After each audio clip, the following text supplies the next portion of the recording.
This is the Louie Tee Network.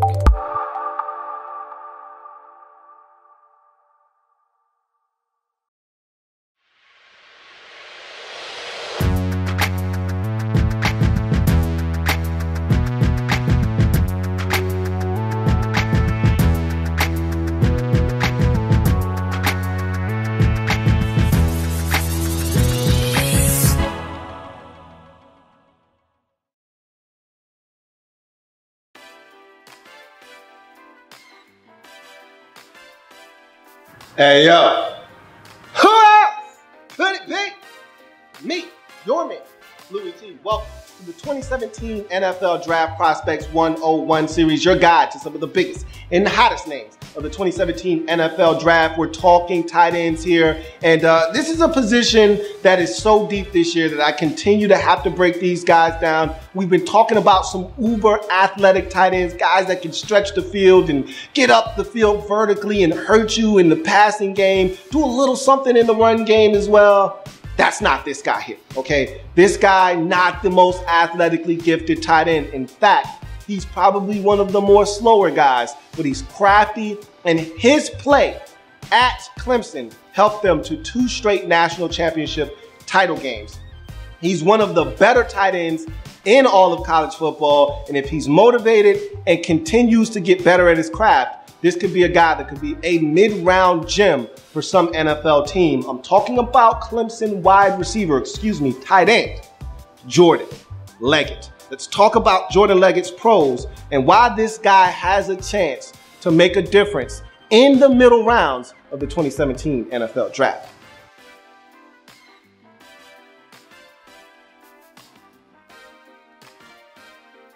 Jordan Leggett is one of the biggest tight ends in this draft, bigger than O.J. Howard in terms of weight, 6'5", 258. I was sort of surprised, and I shouldn't have been, because when you look at him on the field, he looks like a heavier guy, okay? Doesn't look to be in the most lean shape, looks to be somewhat of a lumbering tight end when you watch him run, so I should have known better, but again, I allowed myself to get sucked into all of these other tight ends who are extra fast and lean and getting the job done. So probably part of the reason this guy didn't run at the combine is because he knew he wasn't going to be fast, but that's nor here nor there. His size gives him an advantage. He's a nice blocker, and we'll talk about that a little bit later on, but his size gives him an opportunity to win in certain situations, gives him opportunities to shield out defenders, to catch the football, does a really good job of using his body to do such. So I think this is a guy that has some really good size at 6'5", 258 pounds,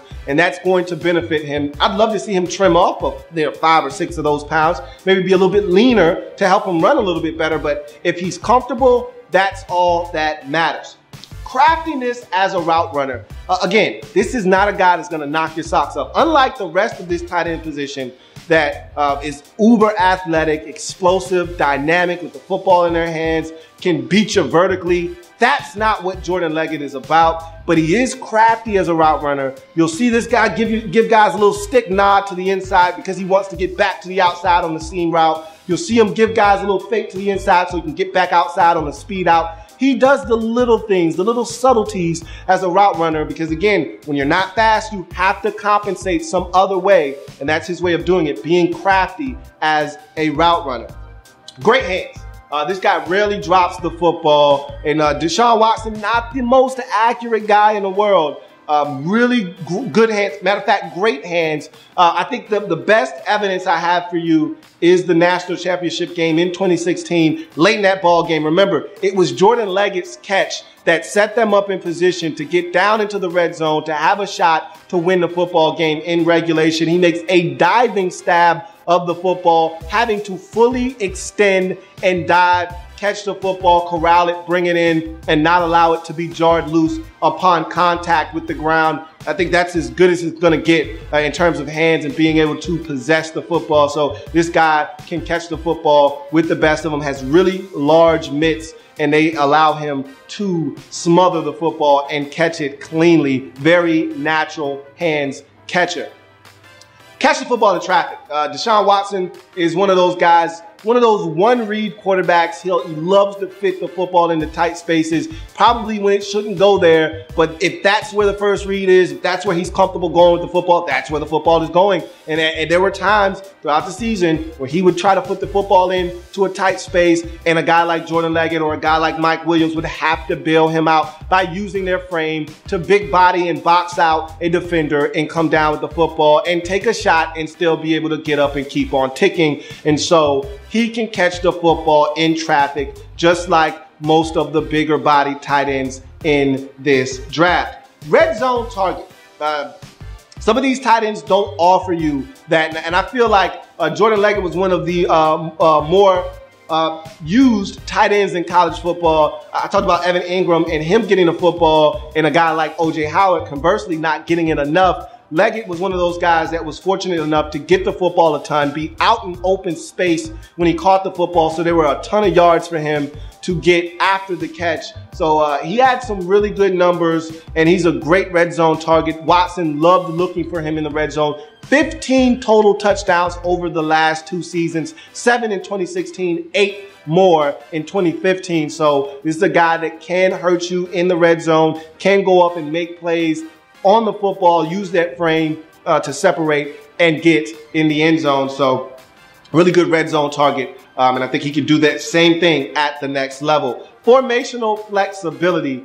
They moved him all around at Clemson, much like a lot of these tight ends. Split out wide, in the slot, in motion, in line as a true traditional tight end. All of the things, they offset, H-back, all of those things, they did that with Jordan Leggett as well. So this guy was all over the place, and hard to really keep up with him and know exactly where he was going to be from snap to snap, because they did a lot of movement with Jordan Leggett. Willing blocker. I like the fact that at 258 pounds, this guy is willing to block because he's a big enough guy to do so at the next level. So you want to see a guy like this be dedicated, and I think he's dedicated enough. Can he give more effort? Sure he can, but I think the effort that he gave on a consistent basis was more than comparable to some of these other tight ends, and I think it was more than enough for him to succeed at the next level. There's some things that he's going to have to get a little bit better at, fine-tune in terms of blocking, because I think that's going to be something that is going to keep him on the field more so than it did at Clemson. So he's going to need to be able to block a little bit better, but I think he's a willing participant and a guy that can get the job done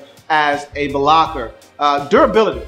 Played in all 30 contests the last 2 years. Clemson, as you know, good football teams play a ton of football games, and with the introduction of the college football playoffs 2 years ago, now there are more games on the schedule for good teams.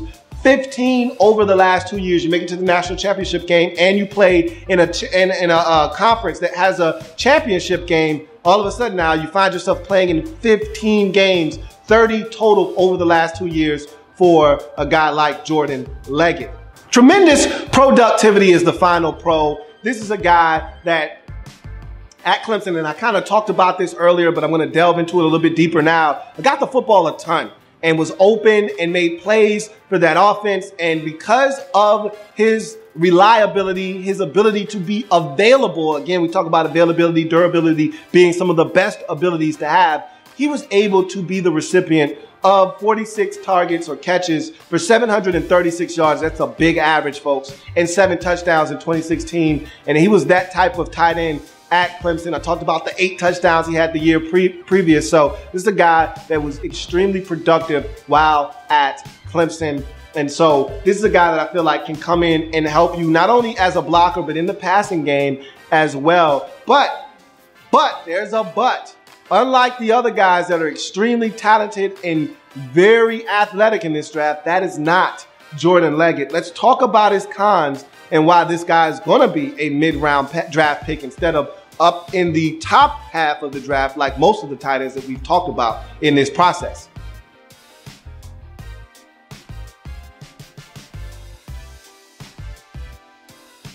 Is Jordan Leggett a great athlete? No. The answer is no. He's not a speed demon. That's his first con. 4.79 at his pro day and a 4.81, so you could really pretty much round that off to 4.8 as a 40, but I'll give him the benefit of the doubt. 4.79 sounds better than 4.8, right?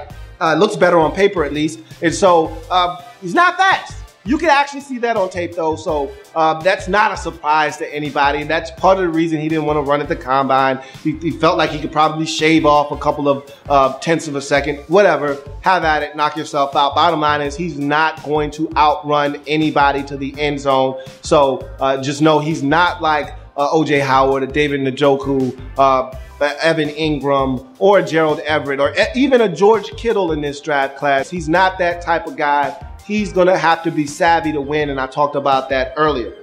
Is he a spread tight end is the next con. More of a question, but still a con nonetheless. A lot of people think he was the benefactor of that spread offense at Clemson. I talked about him being open a ton. When this guy would catch the football, there would be no one in sight a lot of times. Sort of like how I beat up wide receiver out of USC, Juju Smith-Schuster, how I said he was in the slot a lot, got free releases, was wide open. Same thing applies here with Jordan Leggett. He was open a lot of busted coverages, a lot of this guy running up the middle of the field on pop passes, seam routes where they would fake the read option, linebacker would react to that, and he would come up and Leggett would run free down the middle of the field and catch it and walk into the end zone. A lot of that going on. Is he the byproduct of a spread offense that allowed him to get open and him not having to run routes necessarily and win that way? I don't know. We'll see. We'll find out if he is in fact a system tight end or is he a guy that can get it done in any system and transcend systems at the next level.